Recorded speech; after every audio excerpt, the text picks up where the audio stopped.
Our presentation is on Dr. Madeleine Leininger.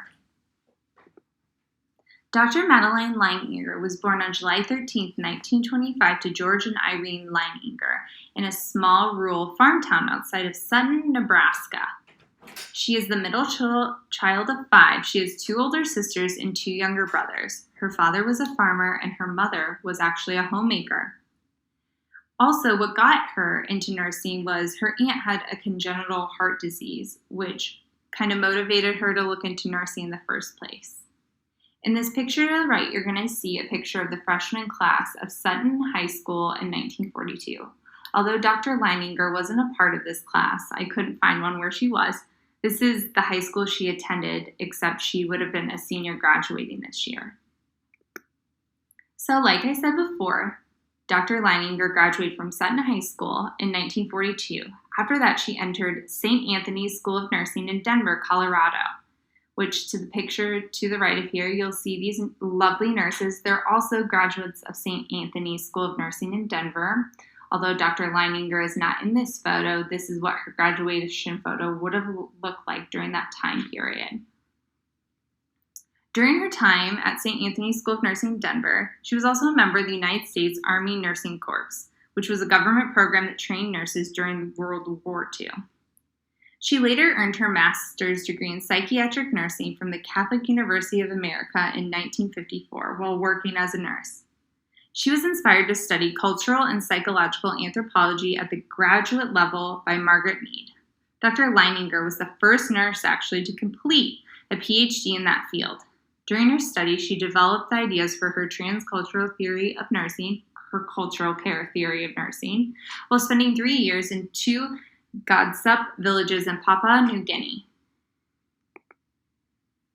Dr. Leininger has many accomplishments. She's a doctor of philosophy, a doctor of human sciences, doctor of science, a registered nurse, certified transcultural nurse because she created the theory of transcultural nursing, a fellow of the Royal College of Nursing in Australia, and a fellow of the American Academy of Nursing.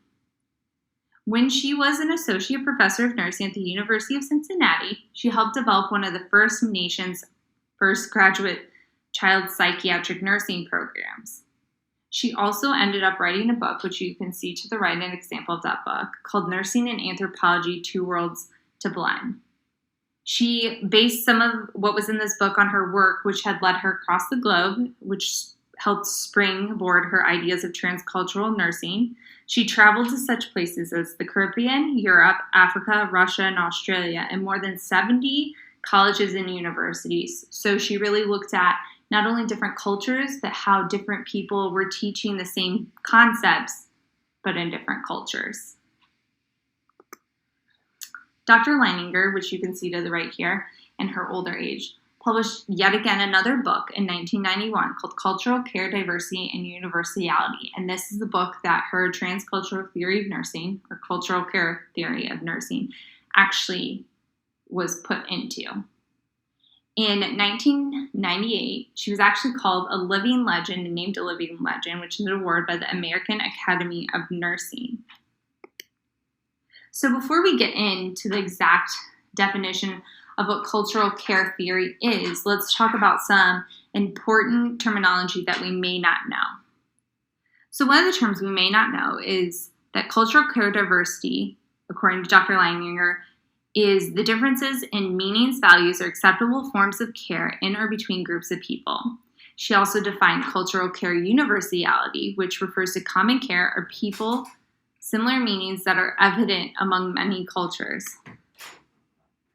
She also defined cultural care preservation or maintenance, which refers to nursing care activities that help people from particular cultures to retain and use core cultural care values related to healthcare concerns or conditions. She also did cultural care accommodation or negotiation, which refers to creative nursing actions that help people of a particular culture adapt or negotiate with others in the healthcare community in an effort to attain the shared goal of an optimal health outcome for patients of a designated culture. Cultural care, repatterning, or restructuring refers to therapeutic actions taken by culturally competent nurses. These actions help a patient modify personal health behaviors towards beneficial outcomes while respecting the patient's cultural values. Now, as you can see to the right here, this is a picture from her time in New Guinea. I love this picture. It's like one of the only ones that I found that she looked very, very joyful. So you can really tell she loved her work. And the kids obviously loved her too. So as you can see, she really immersed herself in different cultures in order to be able to create this theory. She really wanted to know what made these cultures tick and how she could provide the best care as a nurse to different cultures. So Dr. Langinger's cultural care theory attempts to provide culturally congruent nursing care through cognitively based assistant, supportive, facilitated, or enabling acts of decisions that are mostly tailor-made to fit with individuals, groups, or institutions' cultural beliefs, values, and lifeways. The intent of the care is to fit with or have beneficial meaning and health outcomes for people of different or similar cultural backgrounds. So she really was driving home the point that we all try to do today in nursing, which is that client-based care. She wanted to make sure when we're going to take care of patients within the field that we are looking at them as individuals and everything that they bring to table as an individual that impacts their care within the hospital or whatever healthcare setting you're in. So cultural care theory, basically, the essence of the theory is to treat every individual patient in correspondence to the individual's culture. Again, we're driving home that client-centered care. This requires the nurse to be knowledgeable and respectful of multiple cultures and the influence a culture can have on an individual's view of life. There must be a balance of proper health care and cultural accommodation as respect the patient as an independent individual who plays a role in their own care, which that point drives home the idea of autonomy. We want our patients to know that they have a right to make choices in their own healthcare systems. And we're not here to tell them that they have to make one decision or the other. And we need to know that when we're educating them and helping them make these decisions or perhaps helping them set up advanced directives, that we are culturally aware of how their views from their culture and their experiences are going to impact what kind of health decision they make. Here we illustrated the sunrise model and Dr. Langinger's sunrise model. It's a little blurry. We couldn't find a better picture, so sorry a little bit about the quality. You can see that we have many different factors that go into our nursing care decisions and actions. You can see technological factors, religion and philosophical factors, kinship and social factors, cultural values and lifeways, political and legal factors, economic factors, and educational factors. And the point of this sunrise model is that cultural care worldwide flows into knowledge about individuals, families, groups, communities, and institutions in diverse healthcare systems. The knowledge provides culturally specific meanings and expression in relation to care and health. The next focus is on generic or folk system, professional care systems, and nursing care. Information about these systems includes the characteristics and specific care features of each. This information allows for the identification of similarities and differences or cultural care universality and cultural care diversity. Next, as you see on the chart, the nursing care decisions and actions which involve cultural care preservation and maintenance, cultural care accommodation, negotiation, and cultural care repatterning or restructuring. It's after all that we get where the nursing care is delivered. So what is the significance of the cultural care theory? Well, the significance is that this theory helps us as nurses understand our own prejudice. If we're able to understand our own cultures, then perhaps we're able to see what our culture brings to our view of the world and see how that could affect us when we're educating, learning about other cultures. Also, this theory emphasizes the importance for nurses to educate themselves on cultural diversities.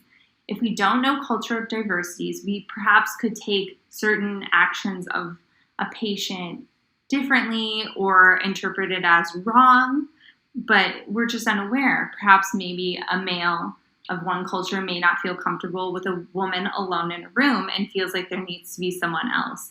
Well, we could take that wrong if we are not aware that his culture kind of dictates different rules. This also allows nurses to provide holistic care. Maybe some cultures dictate a stricter religious background. And so maybe they need us to bring in different people to help them with their spirituality and care, and that it's going to help them pull through the illness more because they feel like their spirituality is what's really going to bring them out of the illness. It's tailored to a person that includes the involvement and consideration of their cultural values and belief systems. So again, we're talking about that client-centered care. It's important because of cross-cultural communication, eye contact, touch, silence, space, distance, healthcare beliefs. Again, if we don't know these cultures, then we don't know what we're doing really to offend or to comfort the client. And at the end of the day, our client's comfort and happiness and well-being is our number one priority as a nurse. And that is the end of our presentation. We end with our references. Thank you so much.